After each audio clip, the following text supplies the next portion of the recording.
Café Croissance. Un podcast Audiolab. Bienvenue dans Café Croissance, le podcast qui vous parle de business et de transformation de soi. Cette voix qui vous parle est celle de Warco Brienza. Elle sait qu'en affaires, comme dans la vie d'ailleurs, toutes les manières de croître ne sont pas égales. On ne grandit pas de la même manière en fonction du chemin de croissance qu'on choisit. Cette voix qui vous parle a aussi envie de saluer l'autre voix qui va vous parler, celle de Tony Germini. Salut Tony. Ciao Marco. Bon, on a fini le café, mais il était délicieux. C'est le café du coworking Cospire. On vous recommande.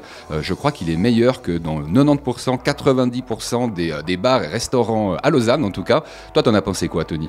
Moi, j'en ai pensé que, franchement, c'est le seul endroit où il faut venir pour boire un café. Ah, excellent. Et accessoirement travailler. On ira remercier encore tout à l'heure Lucio, parce que c'est lui qui nous l'a préparé. Et maintenant, on sait le faire comme des grands. Donc, à Café Croissance, on a trouvé le lieu où on boira du bon café, en plus de tirer des théories sur la croissance. Aujourd'hui, on a un sacré sujet. On l'avait annoncé lors du précédent épisode, le premier où on se présentait, innover est ou mourir, qui m'amène à une grande question que je te reposerai tout à l'heure, mais que j'ai déjà envie de dire maintenant. Ce sera le thème principal, parce qu'on peut innover et mourir. Café Croissance. Donc on en reparlera tout à l'heure, Tony, mais avant ça, je voulais qu'on aborde les Digitales. Je nous ai trouvé deux histoires qui parlent de business, qui parlent aussi de ce qui se passe à travers les écrans. Le premier, c'est pour parler de la déconfiture de grands magasins, les grands magasins Galeria et Karstadt, Karstadt Kaufhof en Allemagne. C'est un petit peu l'équivalent, j'ai envie de te dire, entre Manor et Globus en Suisse. Très présent, très visible dans les beaux quartiers des villes. Par exemple, c'est sur l'Alexanderplatz à Berlin qu'on trouve un de ces magasins. Ça concerne quand même environ 15 000 employés en Allemagne. Donc j'ai envie de te dire, c'est pas un petit groupe. Et moi, ce qui a retenu mon attention, on vous a glissé un petit lien qui vous donne accès à une lecture sur Internet. On mettra également l'article qu'on a scanné, parce que ça devient tellement difficile de lire un article jusqu'au bout quand on veut le faire à travers Internet. Moi, il y a deux choses qui m'ont fait réagir. C'est pour ça que j'ai voulu ressortir cette news. La première, c'est que y a un spécialiste du retail qui mentionne que cette année, donc en 2024 en Allemagne, il y a 9000 enseignes en centre-ville qui vont fermer en une seule année. Et puis, il voyait ça comme quelque chose de positif, ce qui est étonnant pour un analyste retail. Pourquoi ? Parce qu'il se dit que ce sera peut-être enfin l'espace donné à de nouveaux projets sociétaux. Par exemple, une crèche en centre-ville, là où il y a des bureaux, où les mamans, les papas vont travailler, je trouvais pas si déconnant, quoi. Ouais, Karstadt, moi je les connais. J'ai vécu quelques mois en Allemagne. Donc moi je les vois, ces grands magasins du style, effectivement, peut-être entre Globus et effectivement, c'est des gros magasins où le style, comme en Italie, Rinascente, Coin, ces gros magasins, ou les galeries. Enfin bref, vous avez compris le concept. Ce qui me fait réfléchir dans l'article, surtout par rapport à la fin, sur ce qu'il cite par rapport à le changement d'activité dans les centres-villes. Enfin, moi, forcément, on a une influence italienne. Donc, moi, je parle des vrais centres-villes historiques. Certains centres-villes historiques dans certaines parties du monde, ils n'ont pas cette situation-là parce qu'il n'y a pas de place, c'est pas grand. Donc, les grands magasins n'y sont pas. Dans les centres-villes modernes à l'Allemagne, vu que tout a été détruit durant la guerre, c'est des centres-villes avec des espaces gigantesques, il y a des gros bâtiments.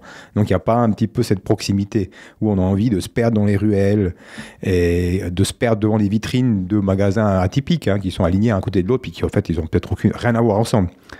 Allez, rêvons. Et cette news, je l'ai aussi choisie parce que finalement, cette faillite, elle s'explique, c'est une sorte de faillite technique. C'est le repreneur, il y a quelques années, le groupe Signa en Autriche, en a profité également pour racheter l'enseigne Globus en Suisse. Et c'est effectivement ce racheteur qui a été mis en faillite. C'était déjà connu en novembre 2023. On avait la presse française qui en avait fait ses choux gras à ce moment-là. Et puis cette ironie, parce que c'est un baron de l'immobilier qui tombe en faillite. Preuve en est que l'immobilier qui se construit sur la pierre peut quand même reposer sur du vent. On passe à la deuxième news ?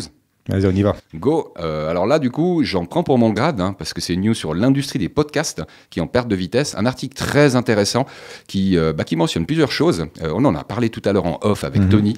En fait, l'industrie des podcasts, on est toujours en train de dire qu'elle est en progression, mais si on y regarde un peu plus près, c'est pas tout à fait correct. Et vous verrez dans cet article qu'il y a vraiment plusieurs signaux qui, quand on est un business developer, on note que le vent commence à tourner. Je vous donne un exemple. Pourquoi ? Parce que la production de podcasts, elle se porte plutôt bien. Elle est en positif. Je te disais tout à l'heure, Tony, qu'on a plus de 90 millions d'épisodes de podcasts disponibles sur une plateforme, Apple Podcast, donc 90 millions d'épisodes en progression par rapport à l'année précédente. En revanche, quand on regarde le total des auditeurs sur ces podcasts, c'est eux qui sont plus au rendez-vous. Et en fait, Apple a fait quelques changements d'ordre technique, mais qui ne sont pas anodins, je trouve. Le premier, c'est que tous les audios qui se considéraient comme podcasts, mais qui faisaient moins de 2 minutes et sur lesquels il y a un seul épisode, c'est Rouse. Ça ne fait plus partie des statistiques. L'autre élément, qui est moins anodin, c'est qu'ils ont décidé de supprimer le téléchargement automatique pour les personnes qui sont abonnées à un podcast et qui ne l'ont pas écouté durant au moins 5 épisodes d'affilée. Et là, ça fait mal. Parce que moi, je suis abonné j'ai regardé tout à l'heure, je crois que c'est 7 ou 8 podcasts. Par contre, il y a 0 podcast que j'ai écouté ces 4 à 6 dernières semaines. Même à Noël, j'en ai pas écouté. Et ça fait que moi, je suis considéré comme un auditeur actif de tous ces podcasts, mais je ne le suis pas. Et dans les top podcasts qui sont présents aux États-Unis et qui génèrent de la publicité, parce qu'ils font des millions d'auditeurs, on peut avoir des baisses d'audience imaginées. Elles n'ont pas été observées, parce que les podcasteurs ne communiquent pas dessus, mais de l'ordre de moins 40%. Et ça, c'est off the mic que certains en fait, ont révélé ces pertes relativement vertigineuses d'audience. Donc ouais, le podcast, ça cartonne, mais attention à la base audience. Et puis moi, ce qui me fait un peu peur, c'est de me dire, cette impression que je retrouve en fait, dans la rue, il y a beaucoup de gens qui parlent, mais qui c'est qui écoute ? C'est la grande question que je me pose. D'ailleurs, on se met même nous la pression. Qu'est-ce qui nous a pris cette année de vouloir faire un podcast ? Il y en a déjà 90 millions, on va en rajouter 90 millions et un. Mais la question, elle est peut-être différente. C'est que nous, on a envie de parler de notre expérience, on a envie de parler de ce qu'on a vécu. Et moi aussi, après notre échange sur cet article, j'ai aussi regardé sur quoi je suis abonné. J'ai beaucoup d'abonnements et puis au fait, c'est vrai que sur tous les abonnements de podcast, j'en ai pas beaucoup écouté. La grande question aussi qui vient, c'est qui c'est qui a envie d'écouter un podcast qui fait 1h30 ? C'est quand même compliqué, 1h30, il faut le trouver. Je sais pas vous si vous avez le temps d'écouter 1h30 sans arrêt. Moi, je pense qu'un podcast 1h30, je l'écoute en une semaine si j'ai de la chance.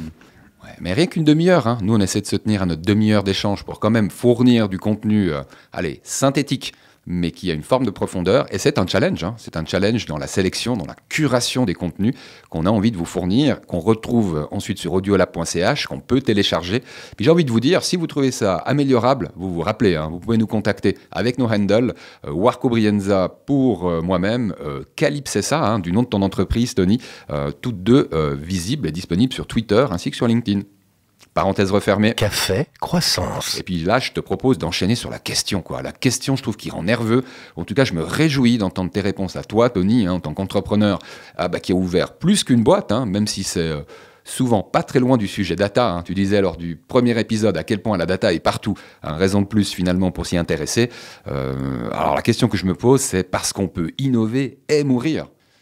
On en a déjà beaucoup discuté sur ce titre. Moi, le innover ou mourir, c'est pas suffisant. De toute façon, on meurt. Il y a une partie qui meurt. On meurt. Non, mais alors, il y a une partie qui meurt. Le but, c'est de pas laisser mourir l'ensemble de la partie, puis d'avoir quand même une petite germe qui continue à vivre. Là, soit tu nous en as trop dit, soit tu n'en as pas dit assez. Non, mais après, voilà, des boîtes, on en a créé. Les boîtes qui ont créé et qui sont plus là, on essaie de les oublier. Mais par contre, on n'oublie pas pourquoi on a failli. Donc voilà, mais je ne vais pas revenir sur l'éternel de l'éloge de l'échec, parce que c'est pas ça. Donc, quand on parle de innover ou mourir, moi j'ai un exemple vraiment prenant, c'est innover pour le secteur public, plus spécifiquement les hôpitaux. Donc là, vous avez compris, moi je parle de Sania, une aventure que j'ai l'impression qui dure déjà depuis 10 ans. Pour mémoire, Calypsania, c'est la solution d'intelligence artificielle pour gérer les flux patients que tu dédies aux hôpitaux de Suisse et d'Europe. Exactement. Donc je dirais même que je ne citerai même plus le mot intelligence artificielle parce que ça fait fuir. Donc pas plus tard que hier, j'ai eu un téléphone avec une directrice d'innovation dans l'hôpital. Vous avez bien noté, directrice de l'innovation dans l'hôpital. J'ai eu le malheur de citer intelligence artificielle dans la description de notre outil. Elle a dit non mais nous on veut pas mettre en place de l'IA dans notre hôpital. Alors la prochaine fois je parle plus de ça. Il y a un outil, un moteur. D'ailleurs, je pense que beaucoup d'appareils et de choses que vous utilisez utilisent de l'IA, mais vous le savez peut-être même pas. Mais c'est quand même nouveau. Donc en fait, quand je parle d'innovation, on a décidé de innover et de ne pas mourir, éviter de mourir, il y a déjà quelques années. C'est le passage de la BI à l'AI que vous avez orchestré à partir de 2017 ? Exactement. Donc c'est du passage de l'analyse descriptive des données à l'analyse prédictive, prospective. Mais dans le cas spécifique des hôpitaux, je veux dire, ça fait des années qu'on en parle, ça fait des années qu'on innove. La technologie n'est pas non plus nouvelle. On a quelque part innové, on a appliqué des technologies qui sont appliquées dans d'autres secteurs. En fait, on n'a rien fait de nouveau. Quelque part, l'innovation que l'on a faite en 2017-19, c'est qu'on a appliqué des algorithmes de prédiction de flux qui étaient d'autres secteurs d'activité, pétroliers, transport, etc. On les a appliqués dans les flux de personnes hospitaliers. L'innovation, elle est là. Ça, c'est pour le concept. Et tu sais, moi, ayant eu la chance qu'on collabore ensemble dans l'idée de promouvoir et de vendre cette innovation, je sais que tu as dû investir pour que cette innovation elle existe. Tu as même investi un joli paquet. Quand on investit comme ça, effectivement, ça prétérite la rentabilité d'une entreprise. Est-ce que tu voudrais nous en dire plus, tu sais, pour la réalité vécue de l'intérieur ? Comment est-ce que vous avez vécu ça au niveau de l'équipe et comment est-ce que toi, tu as vécu ça en tant que pourvoyeur de fonds et entrepreneur, tu sais, qui devait évoluer pour survivre ? C'est vraiment une question là, on va vraiment dans les profondeurs, dans les entrailles. Je ne sais pas si je dirais que je l'ai vécu bien ou pas, parce que c'est toujours un petit peu partagé, donc c'est toujours entre l'innovation et mourir. Mais rendez-vous compte, on est janvier 2024, la première fois qu'il nous a pris cette idée de nous lancer dans cette aventure, c'était 2017. Donc ok, il y a peut-être 2 premières années où on a essayé de trouver notre chemin, on a tâtonné, on a démarré avec un projet InnoSuisse, donc on a été aidé en guillemets pour allumer la flamme de l'innovation. Et là, il y a eu du cofinancement, mais il y a aussi des compétences en termes de data scientist. Alors ça, c'est vraiment quelque chose de fantastique. Je répète, pour allumer la flamme. Après, pour la maintenir, ça c'est autre chose. Mais pour l'allumer, il y a vraiment des soutiens au niveau InnoSuisse. On a eu beaucoup d'aide par rapport à une haute école, donc vraiment d'innovation, des data scientists. Mais c'est la suite qui a été compliquée. Imaginez-vous, 18, 19, 20, 21, 22, 23, 5 ans. 5 ans où sciemment, je décide d'investir tous les gains d'une petite structure. Donc, je veux dire, j'ai pas peur. On est de communiquer les chiffres. On a environ 3 millions de revenus. On est dans une activité de conseil pour mettre en place des analytiques. Donc là, tu parles d'un revenu annuel. D'un revenu annuel d'une société qui s'appelle Calypse. Donc, juste pour simplifier les éléments, si dans une société de service, même si on dit on fait 10% de marge, on fait 20%, ça fait 600 000. Si vous faites 600 x 5, ça fait 3 millions. En fait, au ce jour, j'ai fait le calcul, on a sciemment décidé de ne pas investir cet argent pour autre chose et le mettre intégralement dans le développement de cette solution Sania. Donc, on y est pratiquement à 4 millions. Donc, 4 millions, ça veut dire quoi ? Attendez, ça veut dire qu'il y a quand même une équipe derrière. Donc, il y a une équipe de 5 ou 6 personnes. C'est des gens, mais c'est des gens qui ont un savoir-faire. C'est des data scientists, des mathématiciens, c'est des gens avec un niveau d'expertise élevé en Suisse. Donc, on est déjà en train de parler de coûts, de personnes, du savoir-faire, des cerveaux, à des coûts suisses. Dis-moi si j'ai bien compris, puis du coup, ce sera l'occasion d'une petite répétition pour ceux qui sont en train de réfléchir ou de sortir leur calculette. Au final, tu as investi la totalité de la marge de la boîte dans un projet auquel vous croyez. Vous n'êtes pas les seuls à y croire, parce que vous avez déclenché un premier client en France qui a été d'accord de payer pour ça. L'innovation, ça se paye en général un peu plus cher, parce que c'est nouveau. Et le fait est qu'en investissant la totalité de la marge, c'est en tout cas ça le principe, on peut se mettre en difficulté, simplement parce que il y a des infrastructures à renouveler. Je présume que vous travaillez aussi avec du matériel. À un moment, il y a des autres profils que les data scientists qui seraient utiles simplement pour le daily business. Donc là, c'est une forme de difficulté pour une entreprise. Vous savez, des fois, j'aime bien considérer une entreprise comme une entité presque vivante. J'ai envie de vous dire, si là, on lui enlevait tout le gras de la nourriture qu'on lui apporte, au bout d'un moment, elle serait toujours vivante, mais elle tirerait peut-être un peu plus la gueule. C'est le résumé de l'histoire de l'évolution de l'humanité. Là, effectivement, on n'a pas que innové et investi tous nos gains dans cette nouvelle solution, donc la prédiction des flux de personnes. On a été contraint d'innover aussi en interne, et puis quelque part de concéder quelques petites morts. Je dis des petites morts, c'est-à-dire que on change des façons de procéder, on change des façons de travailler, on change des façons de se présenter. Donc cet investissement massif dans l'IA pour la santé nous a aussi forcé à innover à l'interne, donc changer nos façons de travailler, je répète. Notre équipe, on a tout changé en fait. En 5 ans, on a complètement changé notre façon de voir le monde. Pourtant, on fait le même métier qu'avant. On a compris que tu as fait le choix de l'innovation. Moi, je pense que c'est un choix qui s'avérera payant, parce que je sais que tu as par exemple un nouveau client avec un projet de gestion des flux patients, je ne vais plus dire IA, mais que tu as déjà annoncé, Je fais encore la petite surprise, hein, ce n'est pas l'objet de cet épisode d'aujourd'hui. J'ai envie de dire, l'histoire continue, et elle a aussi son lot de bonnes nouvelles. Par contre, le lot de souffrance, moi j'adore, tu sais, tous ces posts sur LinkedIn qui parlent de l'échec, qui parlent, je trouve, de manière un petit peu légère de ces sujets-là. Quand on est dans le dur, on parle effectivement de millions qui sont investis, des millions qui ne sont pas mis ailleurs, des millions où on doit aussi un petit peu serrer. Hein. J'imagine qu'il n'y a pas eu peut-être toutes les augmentations de salaire qu'auraient voulu les collaborateurs Calypse, qui soient data scientists, techniciens ou dans l'administration, parce qu'il faut faire attention. J'ai l'impression que pour vous, c'est une évidence, en fait, comme chemin, mais que ce n'est pas une évidence pour tout le monde, et c'est aussi valable pour les institutions publiques qui, dans le discours, en fait, veulent soutenir l'innovation, mais où en pratique... On a appris des choses, mais il y a un autre... Après, tu vas en parler, là, parce que l'innovation, il faut la faire vraiment à petite dose, ou peut-être même une goutte après l'autre, mais là, je l'ai vécu vraiment sur notre peau. La bonne nouvelle, c'est qu'aujourd'hui, au mois de janvier, on n'a pas simplement un nouveau client signé, on en a deux. On a signé un entre la semaine passée et aujourd'hui. Donc les choses sont en train de changer parce que le monde change et le monde comprend que peut-être ces nouvelles technologies peuvent aider. Moi, je dis pas peut-être, mais sûrement. Mais c'est tout dans la façon dont on présente. Donc c'est vraiment clé. Donc on pourrait parler des heures, hein, par rapport à ce défi. Moi, il y a un sujet là qui est intrinsèquement lié.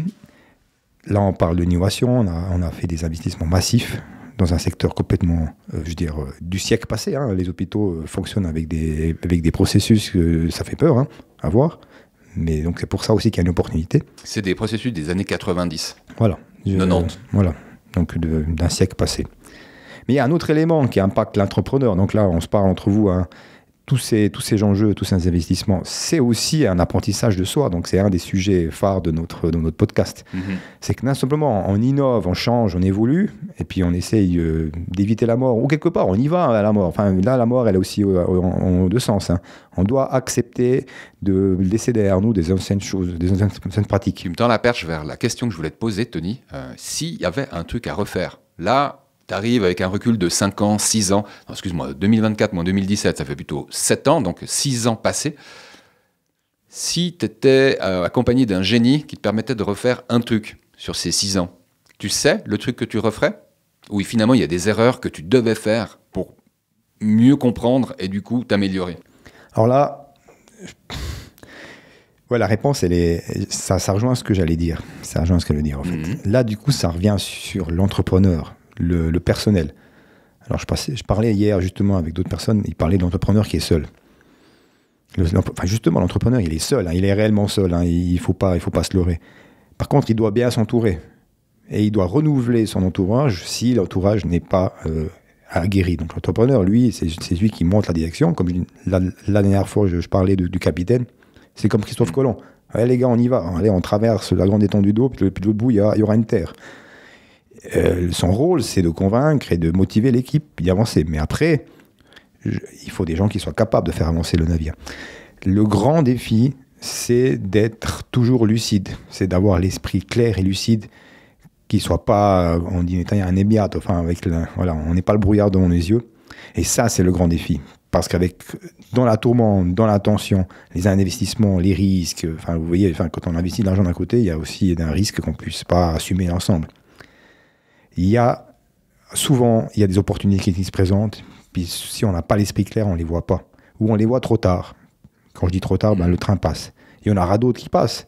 Donc s'il y a des choses que moi, je pourrais changer avec une baguette magique, c'est plutôt d'avoir l'esprit plus clair.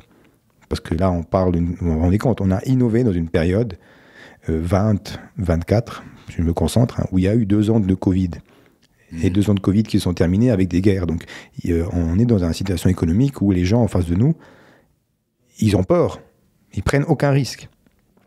Donc, nous, on est aussi impactés par ces éléments-là. Donc, personnellement, c'est difficile. Donc, moi, je sais, dans ces 5 dernières années, qu'à 2 reprises, j'ai eu des opportunités. Nous avons des opportunités de vraiment faire un changement, hein, donc de casser ce plafond de verre. Et puis, on ne les a pas vus tout de suite. On ne les a pas compris tout de suite. Et puis, au moment où on les a compris, c'était trop tard. À cause de ce brouillard. Hein, à cause de ce brouillard et de ce bruit. Les deux. Le brouillard, c'est personnel, et le bruit, c'est ce qu'il y a autour de nous. Tu sais, le corollaire que j'entends également avec ce que tu viens de dire là, Tony, donc j'ai l'impression que c'est vraiment lié à l'équipe, hein, et à l'entourage, mais on parle de l'équipe avec laquelle on va ramer, hein, on ne parle pas de la partie prenante.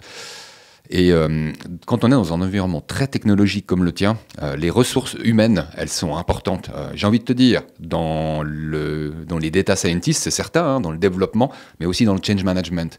Et c'est des ressources, en tout cas en Suisse, mais je sais que c'est le cas en France ou ailleurs, qui sont précieuses et qui ont conscience de leur valeur. Moi, j'ai l'impression que l'anticipation des renouvellements, c'est aussi quelque chose que tu inclus, l'anticipation des renouvellements de talents que tu inclus dans cette remarque.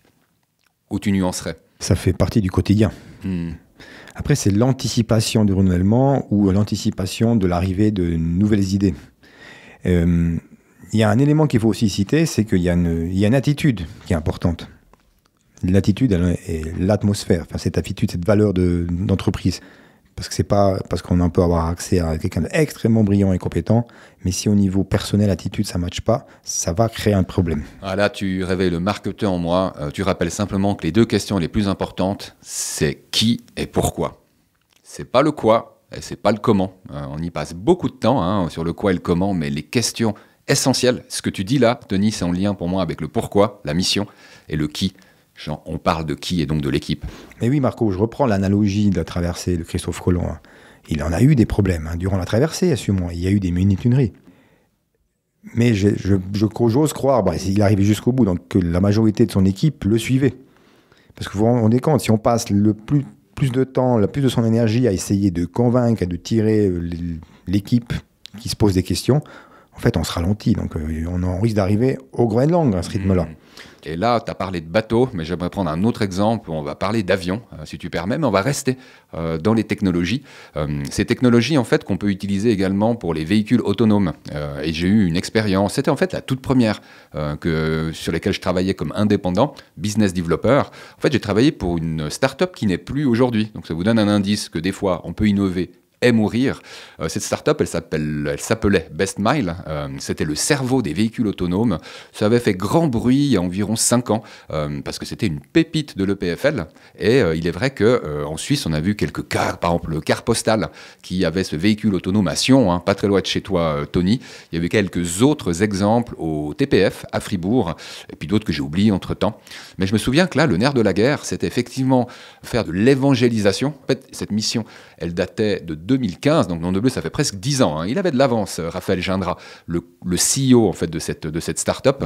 Et puis, je me souviens, quand il avait fait la présentation aux conférences NIPConf qu'on avait organisées, je lui ai dit « C'est génial ton truc, tu devrais trop le proposer à une compagnie d'aviation, parce que du coup, ça ferait une différence pour choisir la première classe. » Puis il me disait « Non, alors moi, je préfère l'idée où on s'adresserait directement à un aéroport, parce que du coup, on aurait toutes les compagnies d'aviation. » Je lui ai dit « Génial, file-moi ton numéro, t'inquiète pas, je te rappellerai pas, à moins qu'on puisse avoir un rendez-vous avec un aéroport. » Et je crois que c'était moins de 3 mois après que je l'ai rappelé en disant « Écoute, on a rendez-vous dans un des aéroports de Suisse, la moitié de la direction qui veut te rencontrer pour avoir le pitch de cette innovation. » Et puis moi, rapidement, j'ai l'impression qu'on allait faire le deal. Avant ça, on devait faire une étude d'évaluation qu'on a vendue, c'est pas qu'on l'a fait gratis. Et assez vite est venue cette demande de Best Mile de faire signer une promesse d'achat en fait à l'aéroport. Et je me souviens, moi, c'était un peu mes premiers cas.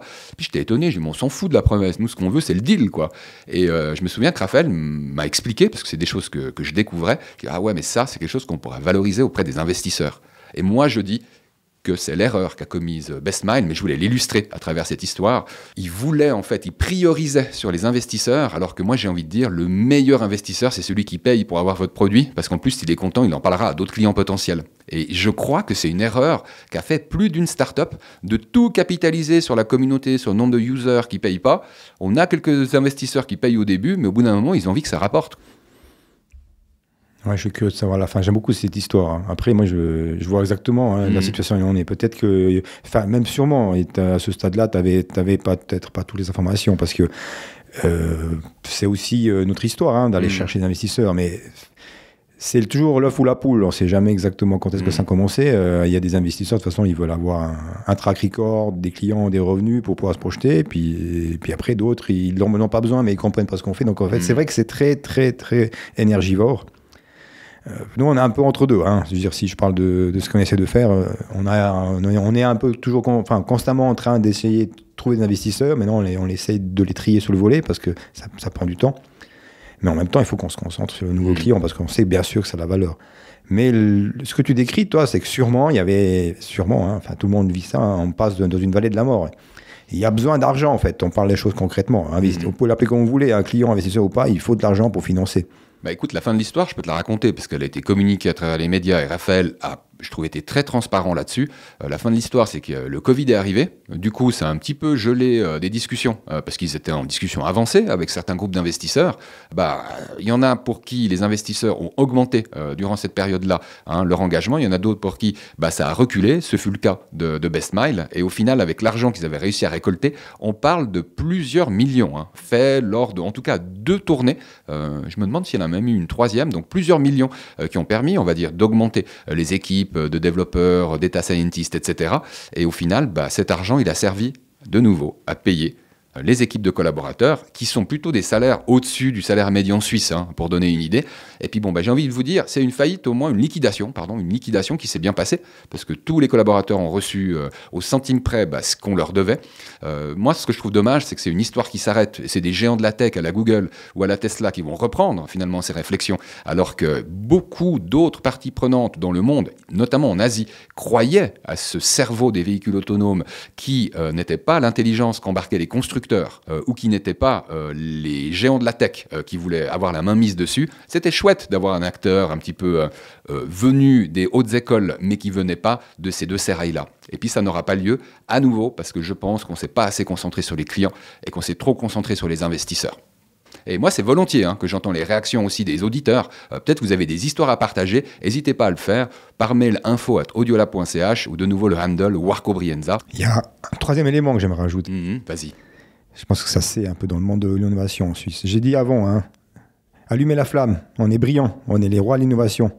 Mais l'innovation, c'est pas que allumer une flamme. L'innovation, c'est de faire en sorte de passer toute la vallée de la mort et puis de vraiment faire du scale-up. On dit qu'il y a de l'argent en Suisse. Peut-être que l'argent, il y en a beaucoup, mais il est peut-être aussi, sûrement, investi dans de la pierre ou investi dans des valeurs sûres. Donc, je ne sais pas si actuellement c'est encore meilleur qu'avant, mais moi je sais, on peut placer X centaines, milliers de francs avec un rendement sûr de 10%. Il faut être vraiment très convaincant d'aller chercher un investisseur old style, je me permets de dire, et de lui demander 1 ou 2 millions sur un truc qu'on ne sait même pas si dans un an on aura encore du revenu. C'est ça le problème, c'est qu'à la fin, on a plein d'idées brillantes, vraiment des trucs fantastiques. Et les gens qui réussissent, il y en a plus que d'un, je pense que là je vous invite aussi à commenter, qui ont dû s'exiler, partir de la Suisse pour aller sur des marchés qui sont un peu plus ouverts au risque, avec quelque part, je ne dis pas qu'il y a plus d'argent ailleurs ou pas, en Suisse on est quand même au centre, on est au cœur de la finance, il y a de l'argent. Sauf que les investisseurs, ils ne sont peut-être pas là, pas ouverts à cela. Et là, c'est un gros problème. Pourquoi on fait tout cet effort pour investir, pour créer des idées? On crée des myriades de startups et d'idées. C'est presque l'objectif final de la fin d'études de 2-3 des étudiants. C'est il faut sortir, il faut être auto-entrepreneur, il faut avoir des idées. Vous allez voir, vous allez cartonner. Ils vont cartonner 2 ans, puis après, ils vont faire autre chose. Après, vous pouvez communiquer pour me dire « Ah oui, moi, j'ai grandi, j'ai failli, j'ai essayé, j'ai voulu, mais vous n'avez rien fait, les gars. » Enfin, j'exagère. Moi non plus, j'ai rien fait. Peut-être que demain, je suis mort à cette heure-là, donc je parle aucune arrogance. Mais le problème qu'on a, c'est qu'il faut soutenir aussi la suite. Si je parle de mon expérience, vous vous rendez compte, j'ai été soutenu par l'innovation suisse pour allumer la flamme, et j'ai trouvé des financements dans un autre pays. Donc en fait, l'innovation suisse a financé l'innovation dans un autre pays. Et maintenant, le risque qu'il y a, c'est que je vais peut-être trouver des investisseurs dans un autre pays, la France, et ils vont faire quoi? Ils vont essayer d'absorber et de faire l'innovation la leur. Tu sais, moi, ce que je retiens de cet échange, c'est entre innover ou pas. Oui, il faut innover, même si ça comporte des risques. Quand on innove, la première cible à laquelle il faut penser, c'est les clients. Parce que les investisseurs, c'est ça qu'ils regarderont, quoi. Est-ce que c'est crédible au niveau du marché, en fait, cette nouvelle solution? Donc oui, les investisseurs, c'est important, mais tout le monde regarde ce qui se passe au niveau des clients, eux inclus. Je pense qu'on parle ni d'un sprint, ni d'une course d'endurance. En fait, on parle des deux. Quand on innove, au début, il faut aller vite. Et puis, en fait, il ne faut pas trop s'essouffler parce que moi, je dis que la vraie innovation, il faut 5 ans, en fait, pour que ça passe ou que ça casse. J'ai une analogie qui reprend ça, qui mélange la vitesse et puis l'endurance. C'est les treks de haute montagne, forcément en Suisse, qui sur une très longue durée. Donc, il faut avoir l'endurance. Bien sûr, il faut savoir s'écouter et puis pouvoir aussi ralentir, mais il ne faut pas aller trop lentement parce que si on va trop lentement, on loupe les checkpoints puis on est éliminé. Je propose qu'on en reste là-dessus en termes d'analogie. Pourquoi? Parce qu'on doit encore inspirer un petit coup avec quelques idées. Donc, café. On introduit la section inspiration. Croissance. Et j'ai voulu être un petit peu créatif. On avait promis une recette de cuisine, donc cette fois on l'a. Mais attention, là c'est de la cuisine de célibataire italien endurci, c'est-à-dire très simple et très bon. Mais avant ça, j'avais envie de vous parler d'une activité familiale pour ceux qui peuvent se rendre à Lausanne. Le mois de février, nous avons la date du 24 février où nous retrouvons un atelier pour les enfants. Donc c'est l'atelier DJ for Kids, où ceux qui ont envie d'apprendre à tourner les boutons comme des DJ, à partir de 10 ans, donc attention, c'est pas pour tous les enfants non plus, les parents ont l'occasion de les inscrire. Ce sera justement dans le même coworking où on est en train d'enregistrer ce podcast. Ce sera dans la salle à podcast en fait du coworking où on sortira, c'est l'artiste Sixpod qui transmettra jusqu'à 4 enfants, sauf erreur. Donc c'est plutôt des petits groupes où on peut beaucoup apprendre. Et moi, j'ai déjà eu l'occasion d'aller guigner son support de formation. C'est ultra didactique et très, très pratique. Franchement, le prix, il est imbattable aussi. 60 francs par enfant pour cette introduction où tout est fourni. Une seule adresse qu'on vous postera sur les notes d'émission. Donc là, c'est le volet plus musical que podcast de l'association Audiolab, mais c'est quand même vachement bien. Moi, ça m'intéresse. Je vais me citer parce que... Et c'est moins loin que Genève. C'est moins loin que Genève, bien sûr. Moi, j'ai 3 garçons, et 2 qui rentrent dans cette tranche d'âge. Donc c'est quelque chose que moi, j'aimerais bien que ça se passe. Il y a des analogies entre la musique et les maths. Alors certainement, et franchement, les maths, ça peut être une sacrée musique. Et en l'occurrence, il y aura les dates, il y aura le lien. Donc on en reparle avec grand plaisir, Tony, parce que je t'ai dit, j'ai plus que guigné, parce que j'étais moi aussi curieux. Donc ça, c'était pour la première inspiration. La deuxième, vous savez qu'on a une partie de notre cerveau qui est dans l'estomac. Donc nous, c'est pour ça que la cuisine, ça nous cause. Et c'est aussi parce qu'on est des hommes de sens. Alors le sens de notre vie, ça c'est clair, mais le sens, le goûter, c'est un truc super important pour tout Italien qui se respecte. Et la recette du peperone sottoglio. Alors moi, en dialecte, on dit paparoule sottoglio. C'est effectivement quelque chose de très simple. Je crois que tu as reconnu les photos, parce que chez toi, on les fait à peu près pareil. Ouais. Mais ça m'a fait rire parce qu'on s'était pas concerté, puis j'ai vu ta recette, j'ai dit mais oui, moi je l'ai fait l'été sur la grillade, je mets les poivrons, j'attends que... Tu valides? Je valide complètement, c'est exactement ça. Vous savez quoi, je vais vous faire le résumé en audio, mais allez sur audiolab.ch pour voir la recette en texte et en image, ultra simple. Il vous faut 2 poivrons rouges, une gousse d'ail et une bonne huile d'olive. Vous mettez les 2 poivrons dans le four, préchauffé à 250 degrés. Une vingtaine de minutes, 20 à 25 minutes, vous tournez 1 à 2 fois le poivron, histoire qu'il soit uniformément rôti, j'ai envie de dire noirci, bruciato, brûlé. Et à partir de là, vous le sortez, vous enlevez la peau brûlée, vous enlevez les pépins, vous découpez en lamelles, l'ail en cubes, et vous mettez la quantité d'huile d'olive qui vous fait plaisir. Plus l'huile d'olive est de bonne qualité, moins il y a besoin d'en mettre. Et ensuite, un petit morceau de pain. Moi, j'aime bien mettre du brie, Et puis, par-dessus, ces petites lamelles de poivron avec saveur ail et huile d'olive, c'est à tomber. C'est également à tomber dans un sandwich ou alors avec les fameuses grillades que tu évoquais, Tony. Et encore, si vous le faites la veille, ça s'imprègne de l'ail et de l'huile, c'est juste fantastique. Exactement. Il faut de la patience pour la cuisine comme pour les affaires. Bon, on termine avec la citation, je te laisse la lire. Alors, je vous préviens déjà, moi ça m'a fait réfléchir la citation, donc on peut la prendre dans les sens que l'on veut. Donc, ce que l'on ne connaît pas, on l'enseigne, de Tristan Bernard. Ouais, Tristan Bernard qui était donc un nouvelliste du 19e, 20e siècle. Vous savez, on avait plein de métiers à cette époque-là, parce qu'il était aussi avocat ou journaliste. Je trouve toujours intéressant de voir toutes ces étiquettes qu'on avait il y a 150 ans. Moi, je dois dire qu'elle m'a beaucoup parlé. Ce qu'on ne connaît pas, on l'enseigne. Parce qu'en ce moment, j'ai l'impression que c'est vraiment la foire aux charlatans, celui qui donne des cours sur le marketing digital ou sur l'automatisation, ou j'en peux plus de ces formations sur le promptage de ChatGPT. Un autre truc qui m'agace, c'est tous ces gars qui lancent des podcasts et puis qui savent pas parler ou qui savent pas monter une émission. Ça me saoule. Je trouve que la position basse de l'humilité, ou quand on sait pas comment faire un truc qui nous intéresse, on demande simplement ou on s'instruit, je la trouve meilleure, Et puis, je suis sûr que ça m'arrive aussi, finalement, de faire mon malin, plutôt que de montrer que je sais pas. Je fais mon beau à expliquer des théories. Mais j'ai envie de vous dire, moi, je gagne pas ma vie avec ça, moi. C'est un peu triste, mais c'est vrai que c'est le trend. C'est un peu frustrant d'avoir des gens qui parlent. Ils effleurent juste le sujet. Et puis, les gens qui connaissent extrêmement bien le sujet, ils ont le respect et peut-être le façon de réserver, de ne pas commenter, parce qu'au fait, ils veulent juste pas démontrer que la personne en face n'y connaît rien. Mais ça arrive. Mais toi, tu l'avais pas compris comme ça. Je me souviens que tu avais une interprétation beaucoup plus positive, en fait, de cette citation. Tu voudrais nous la donner ? Ouais, tout à fait. Donc, encore une fois, avec une analogie, hein, mais j'ai un ami qui me parlait de certains de ses problèmes, puis lui, en fait, qui s'est dit, moi, je vais me plonger dans le problème, puis je vais me former. Donc, en fait, c'est un peu ça, c'est un peu l'inverse. Ce que l'on ne connaît pas, on l'enseigne. C'est-à-dire, OK, moi, je vais faire l'inverse. Je ne connais pas un sujet, je vais m'informer, et puis à la fin, c'est moi qui vais l'enseigner aux autres. Je vais tellement maîtriser qu'en fait, je vais pouvoir le transmettre. Exactement. Et du coup, en fait, mais on le fait de façon égoïste. Hein. On veut enseigner aux autres, parce qu'en enseignant, on apprend. On veut maîtriser. Exact.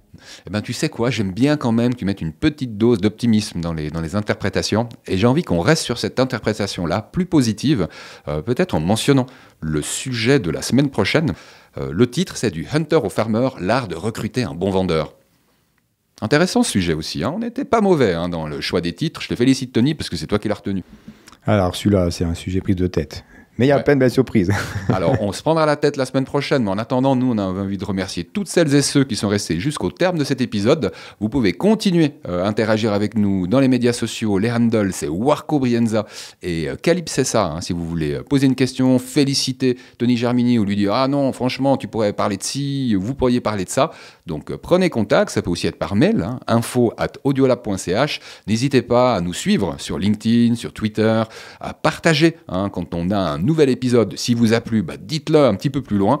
Et puis, dans l'intervalle, prenez soin de vous. Allez, bye bye. Ciao à tout le monde. Café, croissance. Un podcast Audiolab.